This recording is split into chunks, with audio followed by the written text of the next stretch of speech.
1960 കുപ്പുസ്വാമിയും അദ്ദേഹത്തിന്റെ ഭാര്യ രുക്മിണിയും ആദ്യമായിട്ട് തുടങ്ങിയ റെസ്റ്റോറന്റിലാണ് ഇന്ന് നമ്മൾ കറാമയിലിരുന്ന് ഈ സാധനങ്ങളൊക്കെ കഴിക്കുന്നത്. ഇതാണ് യസക്കി പൊറോട്ട. നമ്മുടെ ചിമ്പുവിന്റെ ഒരു മൂവിയിൽ അദ്ദേഹം പറഞ്ഞു ഭയങ്കര വൈറലാക്കിയ ഒരു ഐറ്റം ആണ്. ഇതിന്റെ മേക്കിംഗ് കാണുമ്പോൾ തന്നെ നമുക്ക് ഭയങ്കര കൗതുകമാണ്. ചിക്കൻ കറി ദോശയുടെ മേക്കിംഗ് കണ്ടപ്പോഴേ എന്റെ അളിയ അത് കഴിക്കണമെന്നുള്ള ആഗ്രഹം ഭയങ്കര വരുന്ന എനിക്ക്. അത് കണ്ടു കഴിഞ്ഞാൽ ആർക്കായാലും കഴിക്കാൻ തോന്നും. ചിക്കൻ കറി ദോശ ഒരെണ്ണേ ഉള്ളൂ.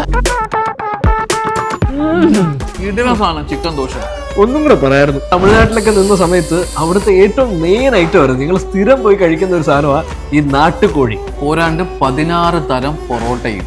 ഈ ബൺ പൊറോട്ട ഉണ്ടല്ലോ, നമുക്കിങ്ങനെ ഇങ്ങനെ തുറക്കാം. ഇവരുടെ സ്പെഷ്യൽ നാട്ടുകോഴി ഫ്രൈ കേട്ടോ, മസ്റ്റ് ട്രൈ ആണ്. വേറെ ലെവൽ ടേസ്റ്റ് ആണ്.